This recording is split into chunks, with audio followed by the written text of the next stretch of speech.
Hello, everyone, and welcome to the first episode of the 2025. It's another year with new opportunities and new challenges, and I would like to welcome each and every one of you from Istanbul. So, this episode is titled Year in Review, and I think it is a fitting title because we've just wrapped up 2024 and we're in the first week of the new year in 2025. And I think it requires some consideration, some thinking, some analysis. A lot of apps and social media sites started publishing year in review type of content. For example, if you go to Spotify, you see Spotify Wrapped and see which songs, which singers you've listened to over the years. Or if you go to YouTube, YouTube has YouTube Rewind that shows you the content you've watched the most often and so on. So a lot of services try to personalize the content so they get to keep you more on the app. Well, this is fine for them, but I think we need to take a step further and we need to analyze our own lives, our own usage patterns, our own achievements and failures from the past year so we can make informed decisions, so we can plan the year better, so we can adjust. So, as I said, time kind of flies. And if you're not intentional about it, you end up living a life without really understanding what has happened. So, in that sense, it is very important to sort of slow down, take a deep breath, and analyze the situation you're in because there is a quote I really like. It says, "Life is what happens to you when you're busy making other plans." So we're busy making other plans, but if we're not intentional about our lives, if we're not intentional about what is going on around us, then we basically live through life without really appreciating what is going on. So, personally, 2024 has been an interesting year. Well, was because it's over now.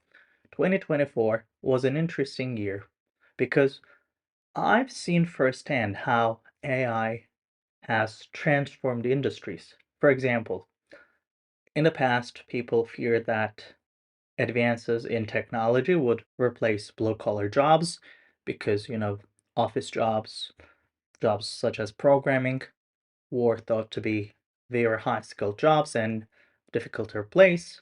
But it turned out the opposite was true. The advances in AI made it possible for a lot of people to start coding, start at least generating prototypes, start building minimum viable products.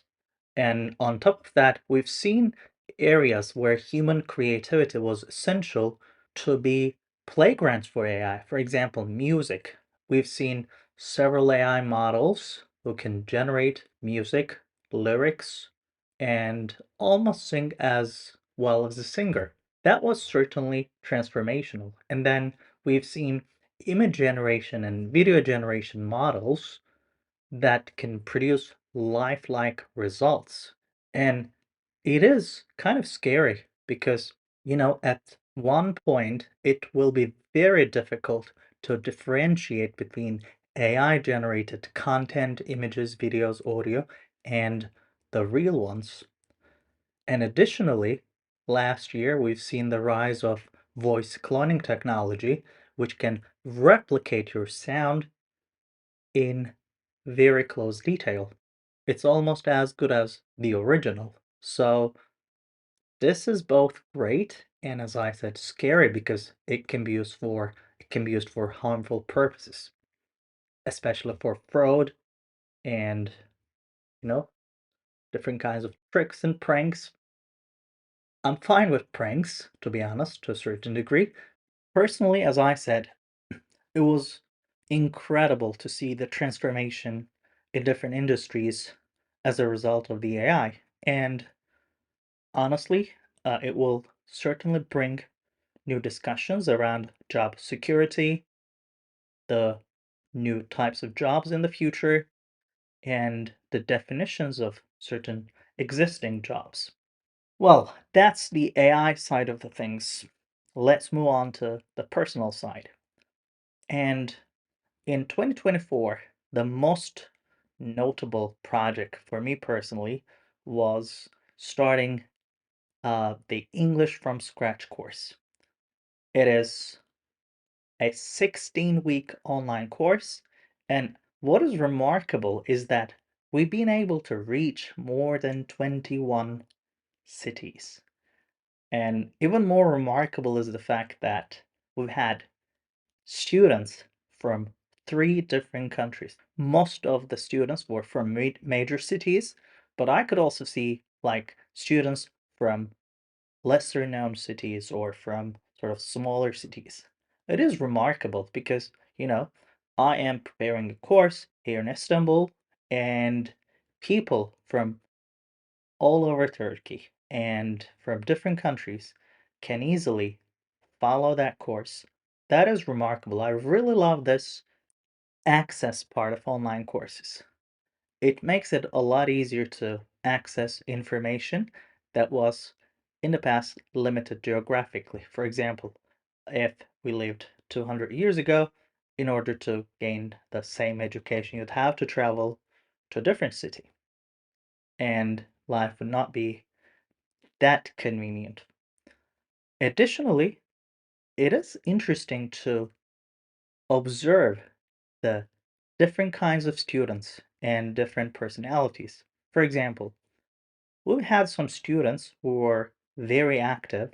We've had a lot of questions, emails, asking for advice, and it's a pleasure to guide students and help them avoid common mistakes. But on the other hand, I've noticed that some students were very quiet.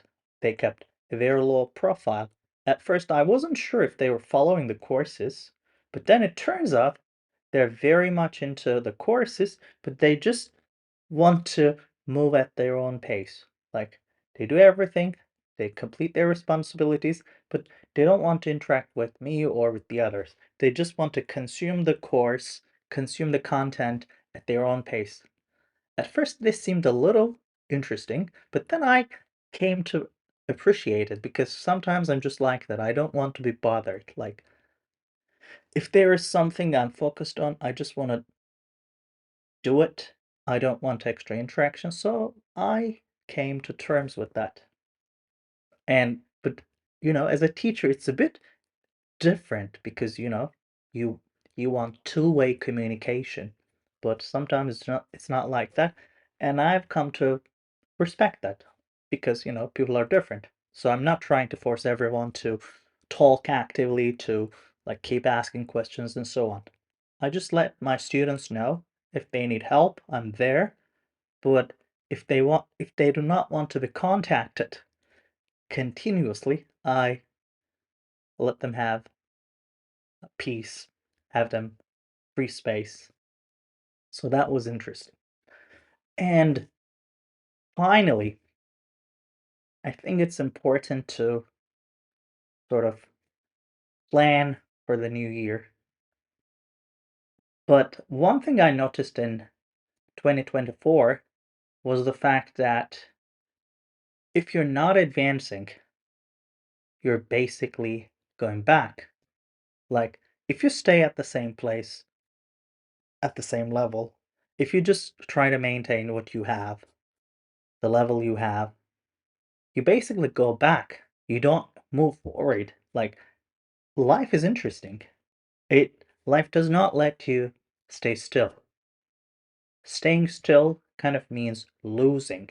I kind of hated it, but now I understand. It's just how life works. Like, you have to force through things. You have to sort of continuously try to up your game.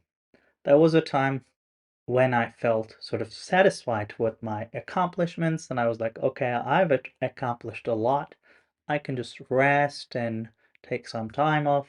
But then I've realized if I do not continue to advance my goals, if I don't set bigger goals once I achieve my existing goals, I go back. Sort of, it's like going rusty. I guess the world isn't the best place to take time off. Of course, you can take time off sometimes, but You know, as I said, if you're in professional life, there is this constant race, there's this constant struggle to move further. And I was also encouraged by the fact that AI makes a lot of the jobs much more convenient and faster. And it sort of led to the popularization of the term the company of one. I mean, there is a book with that title, I guess, but it basically means that in the past, you needed a big team to run a company, to run a complex business operation. But right now, you can use different AI tools, AI models, AI agents to offload a lot of the difficult tasks. So you're basically like an orchestrator. You orchestrate different AI models and tools. You're like the director.